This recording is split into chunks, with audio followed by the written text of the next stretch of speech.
अस्सलाम वालेकुम दोस्तों, आप देख रहे हैं रिलायबल वर्ल्ड और मैं हूं अंसर। दोस्तों, आप सबको मेरी तरफ से यौम आजादी मुबारक। मैं आपके सामने दो क्लिप रखने जा रहा हूं। पहले का ताल्लुक इससे है कि पाकिस्तान बना क्यों, और दूसरा जो क्लिप मैं आगे जाकर आपको दिखाता हूं उसका मतलब यह है कि अगर पाकिस्तान ना बनता तो फिर हमारे साथ क्या होता। आपने ये क्लिप देखना है जो मेरी राइट साइड पे दोस्तों चल रहा है, और ये क्लिप जवाब है उन दोस्तों के लिए जो कहते हैं कि कैद आजम ने पाकिस्तान क्यों बनाया, या वो कहते हैं कि बड़े सगीर पाक हिंद को इस तरह से टुकड़ों में बांटने की क्या जरूरत थी, या उन लोगों के लिए है जो कहते हैं कि ये लकीर क्यों खींची गई, या उन लोगों के लिए है जो खाते इस मुल्क का हैं, पीते इस मुल्क में हैं, लेकिन गालियां भी इस मुल्क को देते हैं। और ये क्लिप उन दोस्तों के लिए भी है जो कि कहते हैं कि इंडिया के साथ अच्छे ताल्लुकात होने चाहिए। हम भी कहते हैं कि अच्छे ताल्लुकात होने चाहिए, लेकिन बराबरी की बेस पे। अब ये जो क्लिप आपने दोस्तों देखा है, इसके अलावा एक क्लिप है, आगे चलकर मैं आपको वो भी दिखाता हूं कि अगर पाकिस्तान ना बनता तो फिर हमारे साथ क्या होना था। आप हमारे साथ रहिएगा। लेकिन ये जो क्लिप आपने देखा है दोस्तों, इसमें जिस बंदे को मार पड़ रही है इसका नाम अबसार है, और ये इंडिया का सूबा है यूपी उत्तर प्रदेश, वहां का कानपुर शहर, ये वहां के रहने वाले हैं और ये रिक्शा चलाते हैं।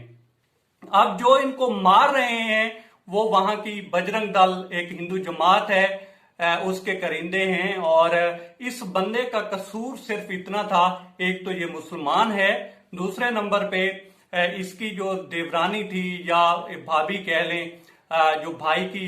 वाइफ थी, उनकी एक दलित वहां की एक औरत थी, उसके साथ जो है उनकी लड़ाई हुई, और उन्होंने इल्जाम लगा दिया जी कि ये मुझे 20,000 देकर मेरा मजहब तब्दील करना चाह रहे थे।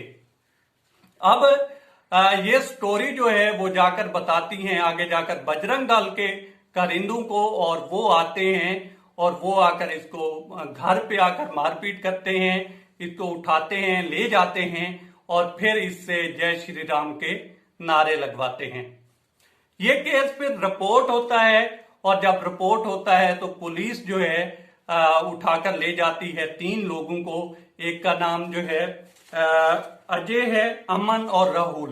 इन 3 लोगों को पुलिस उठाकर ले जाती है, और जब ले जाती है तो बजरंग दल जो है वो वहां का घेराव कर लेती है पुलिस स्टेशन का, और रिजल्ट ये निकल रहा है कि अब पुलिस जो है उन 3 को भी छोड़ने के दर पे है। जब ये सारी स्टोरी होती है तो फिर वीडियो जो है वायरल होती है, और उस पे सारा जो है स्टेट एक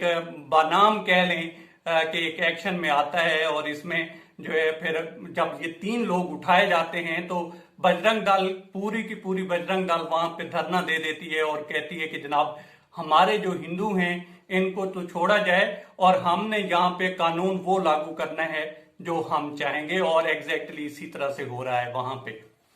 अब अगर आप ये देखें कि जनाब अगर पाकिस्तान ना बनता तो फिर हमारे साथ क्या होना था, तो ये क्लिप है दोस्तों मेरी राइट साइड पे चल रहा है, ये दूसरा क्लिप है। और अब आप ये देखिए कि ये जो बेटी हैं उस अबसार की, वो उनके पांव और उनके सामने हाथ जोड़ रही हैं कि मेरे वालिद साहब को छोड़ दें, उनका कोई कसूर नहीं है, खुदा के लिए इनको छोड़ दें, और वो उसकी नहीं मान रहे। अगर ये मुल्क ना बनता दोस्तों तो हमारी भी, हम में से किसी की माँ या बहन इसी तरह के पे किसी के कदमों में बैठी होती, किसी के पांव पकड़ रही होती, और ये जो मोमबत्ती ब्रिगेड है ये कहीं पे चक्की पीस रही होती, और जो कह रहे हैं कि पाकिस्तान क्यों बनाया गया, इनमें से भी कुछ लोग जो हैं वो जेलों में होते।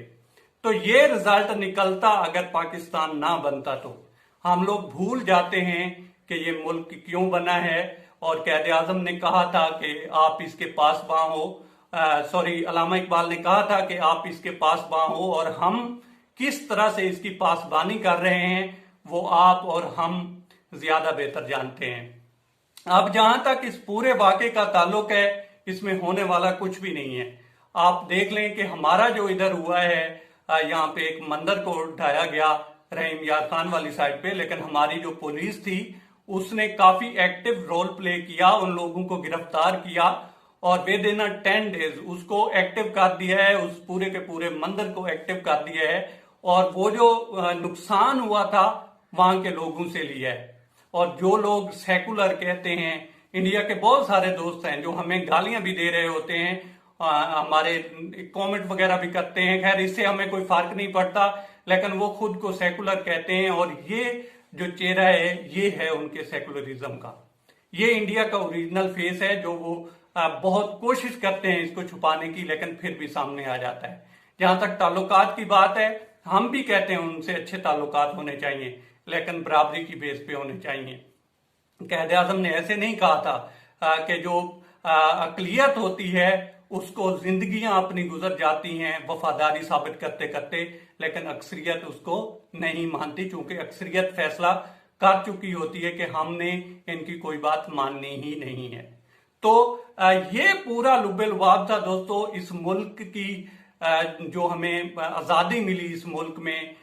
जो कुछ भी हमारे लिए हमारे पूर्वज करके गए, जिन्होंने कुर्बानियां दी इस मुल्क को हासिल किया, तब कहते हैं कि खून की नदियां बही थी इस मुल्क को बनाने के लिए। हम शायद इस चीज को भी भूल जाते हैं और हम में से कुछ जो है बाहर बैठकर गालियां देते हैं, कुछ इस मुल्क के अंदर बैठकर गालियां देते हैं, कुछ जो है इस मुल्क के खिलाफ ट्रेंड चलाते हैं कि इसके ऊपर सैंक्शंस लगाओ, और कुछ जो है मासूम लोग भी इसमें इस्तेमाल हो जाते हैं जिनको पता ही नहीं होता कि आजादी का मतलब क्या है, या उनको इस्तेमाल किया जा रहा होता है किसी और तीसरे के हाथों और उनको पता नहीं होता और वो इस्तेमाल हो जाते हैं। तो ये सूरत हाल होनी थी दोस्तों। ये दोनों क्लिप जो हैं इस चीज की गवाही देते हैं कि जो कायदे आजम ने तब फैसला किया था, हमारे पुरखों ने जो फैसला किया था, हमारे बड़ों ने जो फैसला किया था या कुर्बानियां दी थी, वो किसी मकसद के लिए दी थी। वरना आज आप में से कोई अफसार होता, हम में से कोई अफसार होता, आप में से किसी की बेटी होती इस तरह किसी के पांव पड़ रही होती, हम में से किसी की बेटी होती और किसी के पांव पड़ रही होती। अब तक इतना ही। आप दोस्तों से रिक्वेस्ट है कि आप हमारे चैनल का विजिट करें और अगर आपको हमारे चैनल का कंटेंट पसंद आए तो इसे सब्सक्राइब करें। तामुन के लिए शुक्रिया दोस्तों। और हाँ, जुल्म कहीं भी होगा इस चैनल के थ्रू मैं आवाज उठाता ही रहूंगा।